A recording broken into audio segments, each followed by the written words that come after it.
relationship between Raila Amollo Odinga and Uhuru Kenyatta is intact. And we know that it is built on a rock. And nobody can assail it or bring it down. And they made that handshake in the year 2018, first to bring peace to Kenya, peace and stability. And they have brought peace and stability to Kenya.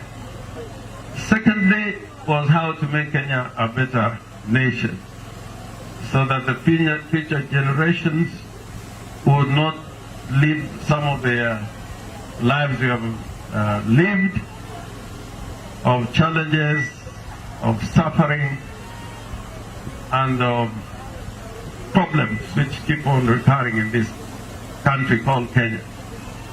So in that respect, I wanted to say the following. One, Raila Amollo Odinga and Uhuru Kenyatta have committed themselves in this second phase. The first stage was the handshake of bringing peace and stability. The second stage was BBI. And I hope that when we come to the referendum in June or July, that referendum is going to pass with overwhelming majority. And we praise the people of Siaya for being #1 in terms of county assemblies in the entire republic and showing the way how it should be done. Now, the first thing was about the rising debt in this country. There is a plan that probably we are going to raise the debt ceiling. And it is important to appreciate that the burden of debt can oppress a nation for generations. So I'm hoping this time around the parliamentarians, including myself, will look at this question of debt very critically. Because it is debt that is making people in Kenya have little money in their pockets. Even the governor has talked about 15%. That 15%, if you have debts, they have to be paid. The Constitution says you must pay your debts first. So any rising debts is going to lead to circumstances where there is not enough money to bring to the county. Thirdly, which is more serious, in this country, as Uhuru and Raila are talking about BBI, there is a cabal, and I'm saying this without a fear of contradiction. There is a cabal inside government who are busy trying to chart the way how Kenya will be ruled in 2022. Civil servants have no business at this time, when we have got the Big Four agenda, wherever they sit, to discuss and debate on a weighty political objective of how the succession is going to take place. And we saw it during Kibaki's time, even during the first Kenyatta's time. I urge these civil servants to be compliant and obedient to political institutions and constitutional institutions.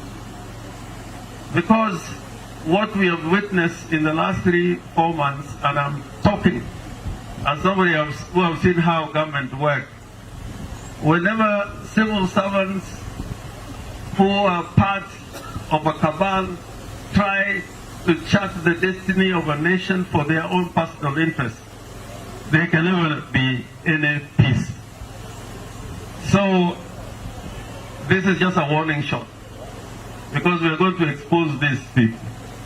They are trying to derail us. They have already declared in their mind who is going to lead, who is going to rule Kenya next year. And I'm telling them, you are sowing, you are reaping where you have not sown.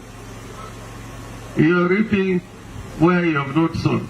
Without Raila Odinga, you could not be planning that issue of succession. So listen to these two principles, Raila Amollo Odinga and Uhuru Kenyatta. And Otiende Amollo and my colleagues in Parliament, we must expose a civil service that is doing politics. Even in BBI, they have led to the closure of the Secretariat so that they run the BBI project from government offices which are not given that authority. The last referendum that we had, it was Professor Anyang' Nyong'o of Kisumu and Kiraitu Murungi who were leading the process of the referendum. I therefore hope that this thing is going to be taken seriously so that these institutions, the way they are behaving, even in elections, you've seen how elections have been held this year. That cannot be an election. And I'm sure if any of these elections were to be taken through a court of law, Otiende Amollo would be a witness. On account of what has happened, on an election day there should be peace, not violence. And the violence in Matungu and everywhere has been generated by these forces within the government. And they must be exposed. Because they had interest in Matungu, they had interest everywhere. But at least in Kisi, we defeated their interest. And ODM won. 2018, we did not have a country called Kenya. We in the ODM had already mapped out the two sides of Kenya. And we'd already sworn in our own president, Raila Amollo Odinga.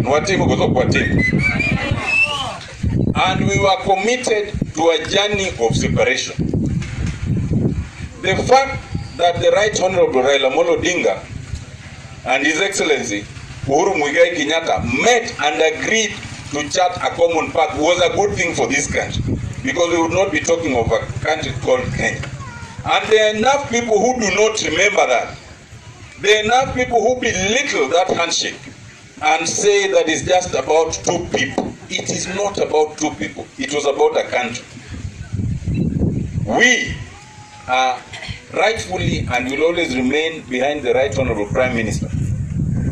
And therefore there are those who think that they can belittle the handshake and introduce other foreign elements and other foreigners and take us elsewhere. We want to remind them that where we were in 2018, as of February, Nyasache elwanya loto kanyo anytime kata sani. Awachi ne kiyozi ka awachi. The handshake was about this country and the future of this country. A separate issue is about the presidency. Raila Amollo Odinga does not need the handshake, does not need BBI to ascend to the presidency, because the presidency remains in BBI or no BBI. And we will support him, and the truth is he has always won and they've always robbed us. But this time round he will win and we will get it.